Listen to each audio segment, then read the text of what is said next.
Perkenalkan, kami dari kelompok 3 Farmakologi Dasar dengan materi yang berjudul reseptor. Sebelumnya, terima kasih kepada dosen pengampu dari mata kuliah Farmakologi Dasar, yaitu Ibu Apoteker Mira Febrina, Magister Sains, yang mana telah memberikan kelompok kami kesempatan untuk menyampaikan materi mengenai reseptor. Sebelumnya, izinkan saya untuk memperkenalkan anggota-anggota saya. Yang pertama ada Anissa Salutika dengan NIM 2201150, lalu ada Dini Afrilia Rahma dengan NIM 2201157, lalu ada Diva Kesya Nindya Putri dengan NIM 2201158, lalu ada Fauziah Nur Afifah dengan NIM 2201162, lalu ada Nadia Solvianisa Fitri dengan NIM 2201174, lalu ada Nikita Septiani dengan NIM 2201175, lalu yang terakhir ada Cindy Jayang Putri dengan NIM 2201187. Baik, untuk topik yang kami bahas di sini, yang pertama itu ada pengertian dari reseptor, lalu ada jenis-jenis tipe reseptor, lalu ada obat-obat yang bekerja pada reseptor, dan yang terakhir dosis obat. Baik, untuk yang pertama itu ada pengertian yang akan saya sampaikan sendiri. Jadi untuk pengertian reseptor itu merupakan suatu molekul yang jelas dan spesifik terdapat dalam organisme, tempat molekul obat atau agonis yang berinteraksi membentuk suatu kompleks yang reversibel sehingga pada akhirnya menimbulkan respon. Lalu ada pengertian agonis, yaitu merupakan senyawa yang dapat mengaktifasi sehingga menimbulkan respon. Lalu ada pengertian antagonis, yaitu merupakan senyawa yang dapat membentuk kompleks dengan reseptor tapi tidak dapat menimbulkan respon. Lalu ada pengertian dari antagonis parsial, yaitu senyawa yang mempunyai aktivitas di antara dua kelompok tersebut. Lalu ada pengertian dari reseptor cadangan, yaitu merupakan suatu kejadian di mana tidak semua reseptor diduduki atau berinteraksi dengan agonis untuk menghasilkan respon maksimum, sehingga seolah-olah terdapat kelebihan reseptornya. Selanjutnya akan dilanjutkan oleh teman saya. Assalamualaikum warahmatullahi wabarakatuh. Perkenalkan, nama saya Dini Afrilia Rahma dengan NIM 2201157. Di sini saya akan menjelaskan materi mengenai jenis-jenis tipe reseptor beserta contohnya. Yang pertama yaitu ada reseptor terkopling protein G atau GPCR. GPCR merupakan reseptor metabotropik. Terhubung dengan protein G, tidak memiliki kanal yang membuka atau menutup. Pengikatan ligan akan mengaktifasi protein G yang kemudian akan mengaktifkan molekul lain. Berada di sel membran, responnya terjadi dalam hitungan detik, mempunyai rantai polipeptida tunggal dengan 7 heliks transmembran. Transduksi sinyal terjadi dengan aktivitas bagian protein G yang kemudian memodulasi atau mengatur aktivitas enzim atau fungsi kanal. Contoh-contohnya itu, contoh reseptor yang pertama ada histamin H1. Histamin H1 ini efeknya itu kontraksi otot polos, berbagai efek karena fosforilasi protein. Agonisnya itu histamin dan antagonisnya itu mepiramina. Contoh reseptor yang kedua yaitu ada adrenoreseptor. Efeknya itu relaksasi otot polos, agonisnya adrenalin dan antagonisnya itu propanolol. Contoh reseptor yang ketiga itu ada beta 2, agonisnya itu salbutamol. Contoh reseptor yang keempat yaitu muscarinic M2. Efeknya yaitu penurunan kekuatan kontraksi jantung, perlambatan jantung. Agonisnya itu asetilkolin dan antagonisnya itu atropin.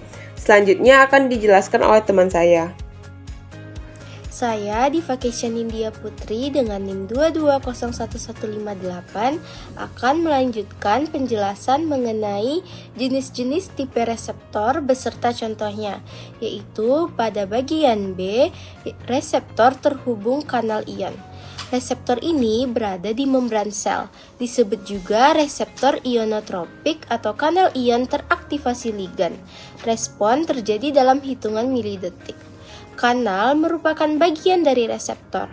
Reseptor kanal ion berperan sebagai pengikat ligand spesifik sekaligus sebagai kanal untuk keluar masuk ion. Ligan atau molekul sinyal seperti neurotransmitter asetilkolin dan epinefrin yang dilepaskan oleh neuron prasinaps berikatan dengan reseptor pada membran pasca sinaps. Ikatan tersebut menyebabkan perubahan struktur reseptor sehingga kanal untuk masuk atau keluarnya satu atau beberapa ion menjadi terbuka. Contohnya reseptor nikotinik, reseptor GABA, reseptor ionotropik glutamat, dan reseptor 5-HT3. Reseptor nikotinik asetilkolin ini ditemukan di otot skeletal, ganglion sistem saraf simpatik dan parasimpatik, neuron sistem saraf pusat, dan sel non-neural. Reseptor ini terdiri dari 5 subunit, yaitu subunit alfa 1, beta 1, gamma atau epsilon, dan delta, yang melintasi membran membentuk kanal polar, yaitu pada bagian A di gambar. Masing-masing subunit terdiri dari 4 segmen transmembran. Segmen kedua atau M2 membentuk kanal ion, yaitu pada bagian B. Domain N-terminal ekstraseluler, masing-masing subunit mengandung 2 residu sistein yang dipisahkan oleh 13 asam amino membentuk ikatan disulfida yang membentuk loop, merupakan dinding site untuk agonis, yaitu pada gambar bagian C.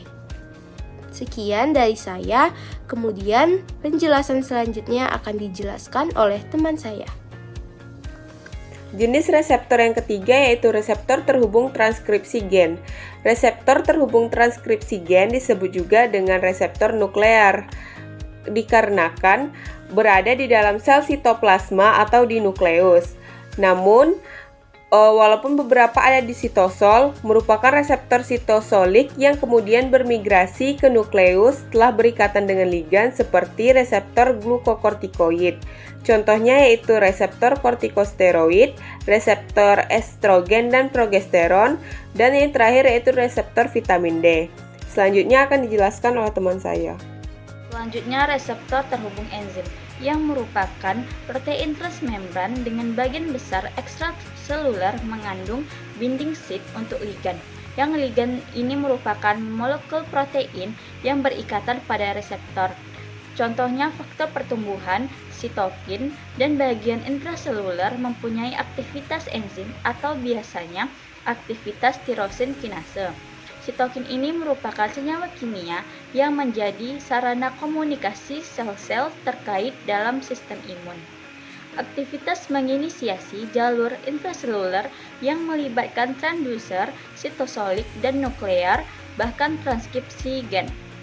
Reseptor sitokin mengaktifkan JAK kinase yang pada gilirannya mengaktifkan faktor transkripsi STAT yang kemudian mengaktifkan transkripsi gen. Selanjutnya, reseptor faktor pertumbuhan terdiri dari 2 reseptor, masing-masing dengan satu sisi pengikatan untuk ligan. Agonis berikatan pada 2 reseptor menghasilkan kopling atau dimerisasi.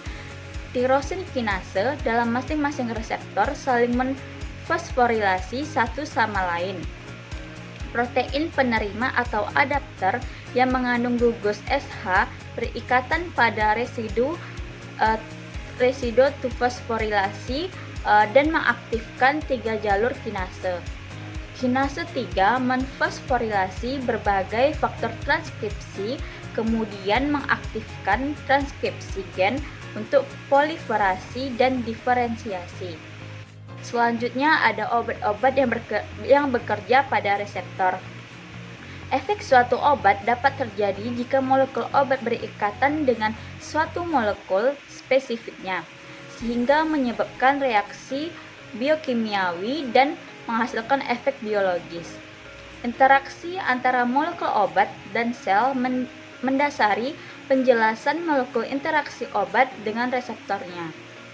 Paul Ehrlich menyatakan corpora non agonisifisata yang berarti bahwa suatu obat tidak akan bekerja sampai dia berikatan.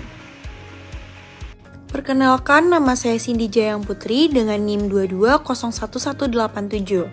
Baik, di sini saya akan menjelaskan materi selanjutnya, yaitu obat yang bekerja pada reseptor. Nah, yang pertama itu ada agonis. Agonis ini merupakan obat yang mengaktifkan reseptor dengan berikatan dengan reseptor tersebut. Lalu, sebagian besar agonis ini berikatan melalui ikatan ion, hidrogen, dan van der Waals atau jumlah gaya tarik dan dorong antara molekul.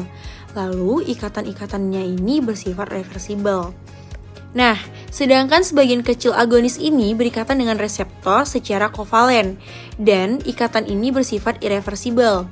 Lalu, interaksi dengan reseptor itu dengan agonis digambarkan sebagai berikatan dan tidak berikatan. Lalu, reseptor yang tidak berikatan ini digambarkan dengan inaktif. Nah, ketika reseptor itu berikatan dengan agonis, maka akan teraktivasi R dan memediasi efek obat. Yang pertama itu agonis beta atau agonis adrenergic. Beta itu adalah golongan obat yang digunakan untuk melegakan pernapasan atau bronkodilator. Nah, agonis beta ini diberikan untuk menangani kondisi asma dan penyakit obstruksi jantung kronis atau PPOK. Lalu, agonis beta ini bekerja dengan mengaktifkan sel beta 2 reseptor yang berfungsi untuk melemaskan otot-otot pada saluran pernafasan dan membuka jalan napas. Nah, jalan napas yang terbuka tadi itu dapat membantu untuk meredakan sesak napas yang diderita oleh pasien asma dan PPOK. Lalu berdasarkan lama kerjanya obat, agonis beta ini dibagi menjadi 3 jenis, yaitu obat-obat agonis beta short acting, itu ada salbutamol dan terbutalin. Lalu yang kedua ada obat-obat agonis beta long acting, itu ada formoterol, olodaterol, dan salmeterol. Lalu ada obat beta agonis ultra long acting, itu ada indaceterol. Nah, pada gambar yang ada pada slide ini itu merupakan pengaktifan reseptor dan kerja antagonis. Nah, pada kasus ini, antagonis yang berwarna merah ini dia akan berikatan dengan reseptor, tetapi dia itu tidak menyebabkan aktivasi, sehingga ikatannya ini dengan antagonis kemudian mencegah agonis untuk berikatan dengan reseptor, sehingga itu tidak muncul efek obat. Nah, jika ikatannya itu reversibel, itu disebut dengan antagonis kompetitif, dan jika tidak reversibel, itu disebut dengan antagonis non-kompetitif. Perkenalkan, nama saya Anissa Salutika dengan NIM 22011150. Baik, di sini saya akan menjelaskan tentang obat-obat yang bekerja pada reseptor antagonis. Antagonis ini adalah obat yang berikatan dengan reseptor tanpa mengaktifkan reseptor tersebut. Antagonis biasanya berikatan melalui ikatan ion, hidrogen, atau van der Waals sehingga bersifat reversibel. Antagonis menghalangi kerja agonis dengan mencegah agonis berikatan dengan reseptor sehingga efek obat tidak bisa dihasilkan. Antagonis kompetitif terjadi saat konsentrasi antagonis meningkat dan menghambat respon agonis secara progresif. Antagonis ini bisa kita lihat di gambar yang berwarna merah itu berikatan dengan reseptor, tetapi tidak menyebabkan aktivasi. Ikatan dengan antagonis kemudian mencegah agonis berikatan dengan reseptor, sehingga tidak muncul efek obat. Jika ikatan reversibel disebut antagonis kompetitif. Jika tidak reversibel disebut antagonis non-kompetitif. Antagonis reseptor H2 salah satu golongan obat saluran pencernaan atau gastrointestinal. Obat-obatan yang digunakan untuk mengobati gejala dan kondisi yang disebabkan oleh produksi asam lambung yang berlebihan. Contoh antagonis reseptor H2 meliputi simetidin, famotidin, ranitidin, dan nizatidin. Sekian dari saya. Selanjutnya akan dijelaskan oleh teman saya. Baiklah, di sini saya akan melanjutkan materi terkait obat-obat yang bekerja pada reseptor. Obat yang bekerja pada reseptor di beberapa tempat yang berbeda ini disebut dengan non-spesifik. Contoh obatnya ada beta-konakol, yaitu jika tempat reseptor kolinergiknya pada jantung, maka akan memberikan respon berupa menurunkan denyut jantung. Jika pada pembuluh darah, maka akan dapat menurunkan tekanan darah. Jika pada lambung, maka akan dapat meningkatkan sekresi lambung. Jika pada bronkus, maka akan dapat menyempitkan bronkiolus. Dan jika pada mata, akan dapat mengecilkan kuku mata.